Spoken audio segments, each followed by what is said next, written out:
mbokki Sénégal mbokki patriotes yi ñu ngi leen di wax ne leen ne gis ngeen ni président Ousmane Sonko démb ca këram jàpp nañ ko fa te ñi ko def ñu ngi jógee ci waa gendarmerie ñu seetlu ni yëg nañ ci miiru këram nee nañ ñu sax dajj nañ buntu kër ga te mel na ni ba léegi amul mandat de dépôt pour loolu. bi ñu jógee ci loolu déglu nañ tey jii le procureur de la république moom nag procureur de la république seetlu nañu ni li taxoon gendarmerie jàpp Ousmane Sonko wuute na tey jii ak li procureur génne tey ne moom la teg ca ndoddam pour mu toppee ko ñu jàpp ni tey donc am na pexe bu bees bu ñu nas pour indi tontu d'abord ci plainte bi nga xamante ni bii avocat boobu ñuy wax Juan Branco ànd ak ay avocat Ousmane Sonko déposé woon na ko fa la ñuy wax cour pénal international. ñu seetlu yi tamit ne ba ñu lajjee ci yépp pexe yi nga xam ne nasoon nañ ko pour nasaxal pour noppiloo ko wala pour téye adversaire politique bii di Ousmane Sonko tey jii ñi ngi seetlu ni am na pexe mu yees moo xamante ni li ko tax a jóg mooy liquider sunu candidat bii di Ousmane Sonko te ñu jàpp ni bokk na ci favori yi jëm ci élection présidentielle bu 2024. ñu wax ni nag pexe bi yépp ngir tere Ousmane Sonko mi bokk ci élection bi mën na jur mën na rëbëje mën na jaxase jàmm ci réew mi mën na yëngal li nga xam ne bii moom lañu àdduna boole moom lañu Sénégal boole muy déggoo ci biir réew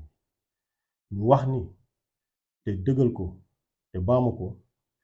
xeex bi Pastef di xeex musu koo jël jëmale ko ci état du Sénégal wala mu nas ko jëmale ko ci mandarga yi nga xamante ni bii moom la tubaab di wax ay institution ñun ay patriotes lañu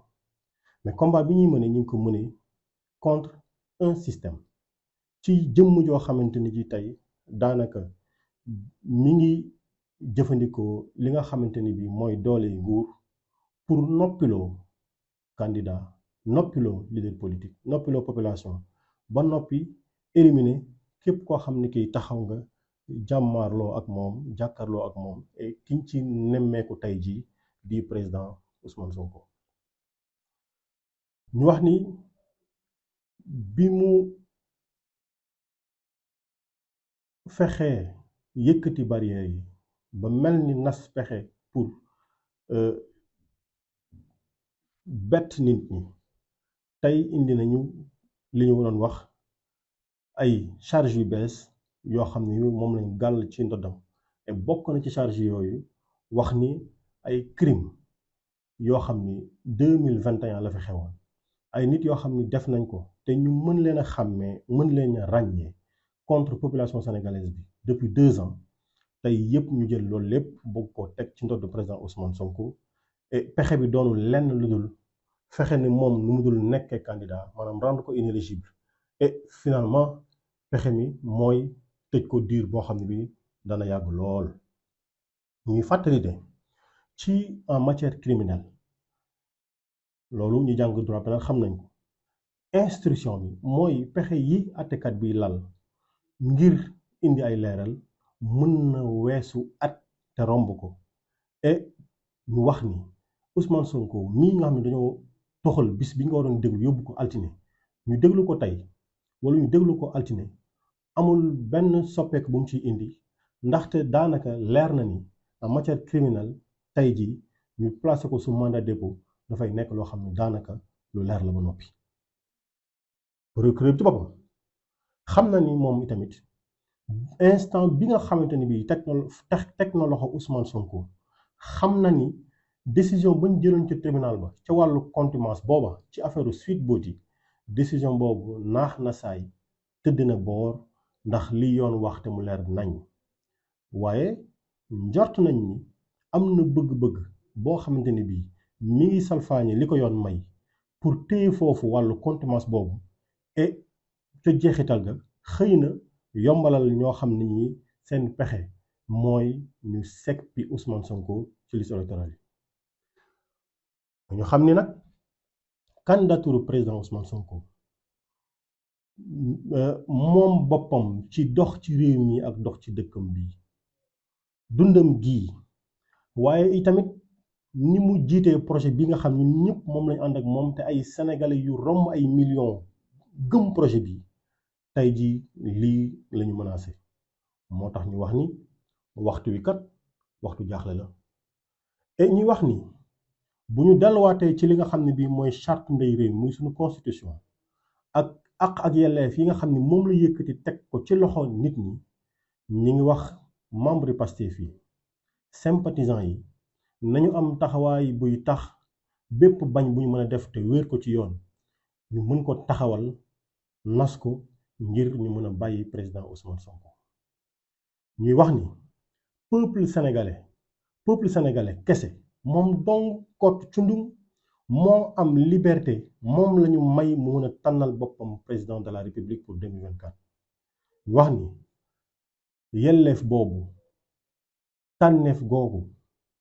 liberté boobu ci moom ci suñu bopp ci tànn waruñu di nangu kenn di ko écho di ko jël di ko salfaañe di ko def ci poosam wax ni candidature président Ousmane Sonko ñun du lu ñuy naatable lu war a am la ndaxte seppi ko ci candidature yi xam nañ ñëpp xam nañu ni wéeruwul ci yoon ñu dellu di waxaat ak peuple sénégalais di wax ak suñuy militant di wax ak suñuy sympathisant comme ni ko président Ousmane Sonko waxee toujours waaye surtout wax ak ndaw ñi ne leen toog di waxtaan toog di wax naan fu ñuy jaar daanaka fu mu toll nii amatul werante weesu na ku ci nekk war nga am taxawaay bi tax ñu mën a xam ni lii day ci li ñuy yoon may ànduñu ci dañuy bokk ñun ñëpp ci taxaw samp ëllëg gi nga xam ne bii mooy ëllëg boo xam te ni ëllëgu bànneex lay doon te li koy waral mooy tey ñu am taxawaay boo xam te ni bii dinañu mën a jural bànneex boobu nga xam ne bii am nañ njort ni président Ousmane Sonko président de la République du Sénégal en 2024 dañu ànd ak moom liggéey ci pour njëriñu Sénégalais yi ñu dellu pour daaneel di wax waa communauté internationale bi ñu seetloo contexte bi nga xam moo xew ci Sahel bi ñu delluwaat waxaat Macky Sall bépp pexe boo xam ne bii mi ngi koy am pour noot askan wi nañ ko wax mu teg ko ci suuf ngir ñu mucc ñun Sénégal ci bépp kaw boo xamante ni bii dana tax ñu salfaañe li nga xam ne bii moo nekk suñuy mbaax ci waxtaan ci déggoo waaye surtout ci li nga xam ne bii mooy def jàmmi Sénégal lii moo nekkoon kàddu yi ñu bëggoon yëkkati bëgg ñu ko jëmale ñu ngi leen di nuyu di leen gërëm di wax ni patriote la victoire est proche ndam li incha allah dana agsi.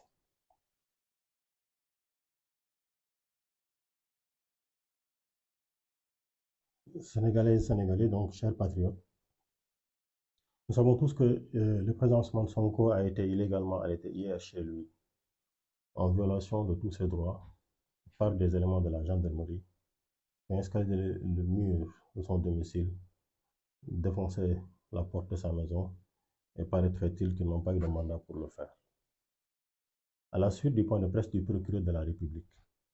les motifs de son arrestation ne correspondent pas désormais aux faits qui lui sont reprochés. Il s'agit pour nous donc d'une nouvelle entreprise préméditée en haut lieu pour contrer la plainte pour crime contre l'humanité déposée par l'avocat Juan Branco au niveau de la Cour pénale internationale. Ayant échoué par tous les moyens à neutraliser, réduire au silence et éliminer un adversaire politique, nous faisons face à une entreprise mûrement planifiée de liquidation du favori à l'élection présidentielle de 2024. Et le projet, c'est d'empêcher Ousmane Sonko de participer à cette élection pour mettre en péril la paix et l'unité nationale. Nous précisons bien, le combat de Pastef n'a jamais été un combat contre l'État. Il n'a jamais été un combat contre nos institutions. Nous sommes des patriotes. Il s'agit d'un combat contre un système, contre un homme qui utilise les moyens de l'État pour réduire au silence son opposition, sa population et éliminer tous ceux qui s'opposent à lui, en premier aujourd'hui le président Ousmane Sonko. Nous avons noté qu'après avoir réussi à déjouer la vigilance populaire pour arrêter le président Ousmane Sonko sous un fallacieux prétexte, on invente maintenant des charges allant jusqu'à l'accuser de crimes commis par des personnes identifiables contre la population sénégalaise depuis 2 ans et dont le monde entier est témoin. Ceci afin de rendre le président Ousmane Sonko inéligible et surtout afin de pouvoir l'emprisonner pendant longtemps. Nous rappelons que l'instruction en matière criminelle peut durer plus d'1 an et qu'il soit entendu aujourd'hui ou lundi, cela ne présente pas un intérêt parce que quasiment le placement sous mandat de dépôt est certain. Le procureur sait pertinemment que l'arrestation du président Ousmane Sonko anéantit la décision dans l'affaire Sweet Beauté et casse la contumace. Mais il veut, en violation flagrante de la loi, maintenir cette contumace pour sans doute permettre de radier Ousmane Sonko des listes électorales. En résumé, c'est la candidature du président Ousmane Sonko, sa liberté, sa vie, ainsi que la survie du projet auquel des millions de Sénégalais croient et adhèrent, qui sont en jeu. L'heure est grave, ce n'est pas abusif de le dire. Et conformément à la Constitution et aux droits conférés par celle-ci, Pastef les Patriotes appelle tous ses membres et sympathisants à résister légalement à l'oppression du régime pour la libération de notre leader. Pastef les Patriotes rappelle au peuple sénégalais que lui seul a la liberté de choisir son futur président de la République. Que ce droit, ce choix, cette liberté ne soit pas confisquée. La candidature de Ousmane Sonko à la prochaine élection présidentielle n'est pas pour nous négociable, car son éviction ne repose sur aucun fondement. Cher peuple sénégalais, chers militants, chers sympathisants, mais surtout, chère jeunesse, l'heure n'est probablement plus au discours, encore moins au doute. Chacun doit faire face à ses propres responsabilités pour que nous ayons tous un futur radieux en faisant de notre présent une victoire. Enfin, nous invitons la communauté internationale, vu le contexte explosif au Sahel, à demander à Macky Sall de mettre fin à sa dictature pour nous épargner ensemble et tous une situation de chaos afin de préserver la tradition de dialogue, de paix et de stabilité au Sénégal. Ça, c'est là et maintenant le propos que nous voulions partager avec vous, chers patriotes. Travaillons pour la victoire prochaine.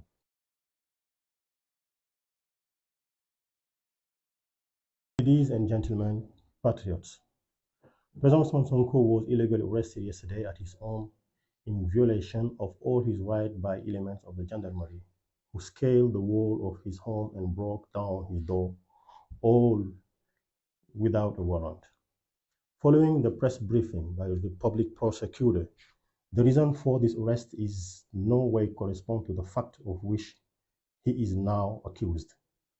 This is a new aim premeditated in high places to counter the complaints for crime against humanity filed by the lawyer Juan Branco with the International Criminal Court.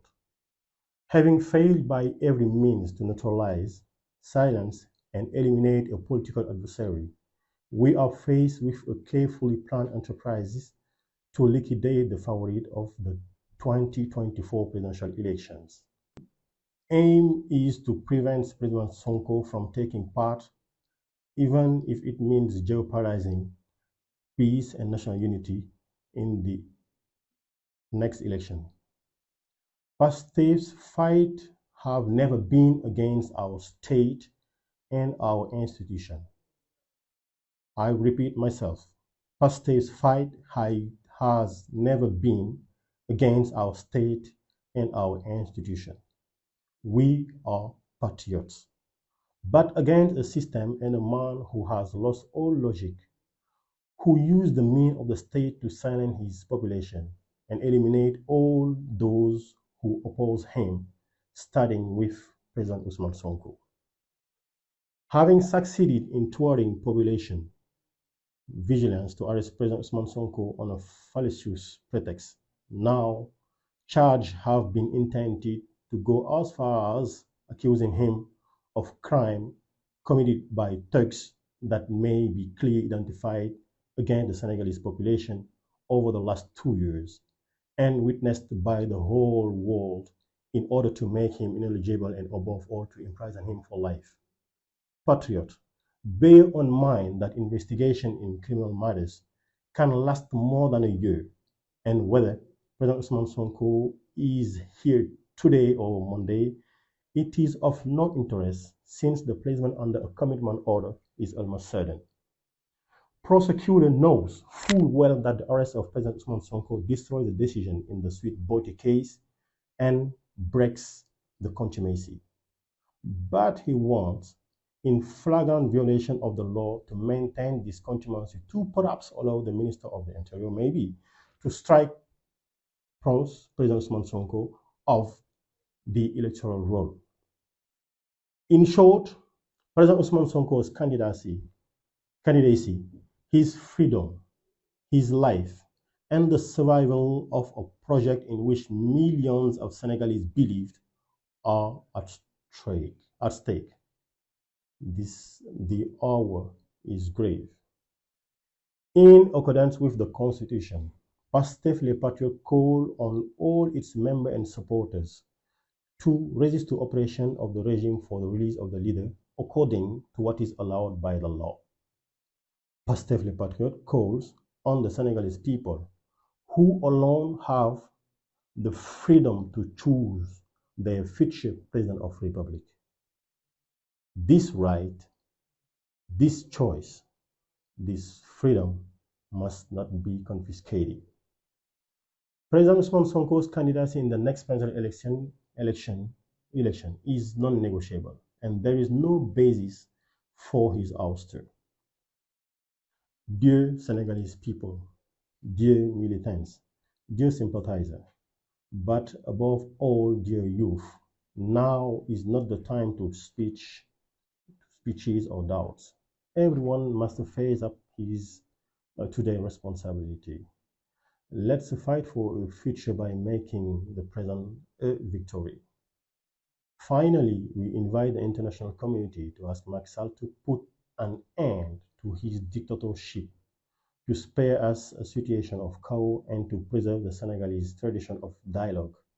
peace, and stability. Let's stand patriot for the next victory. Thank you.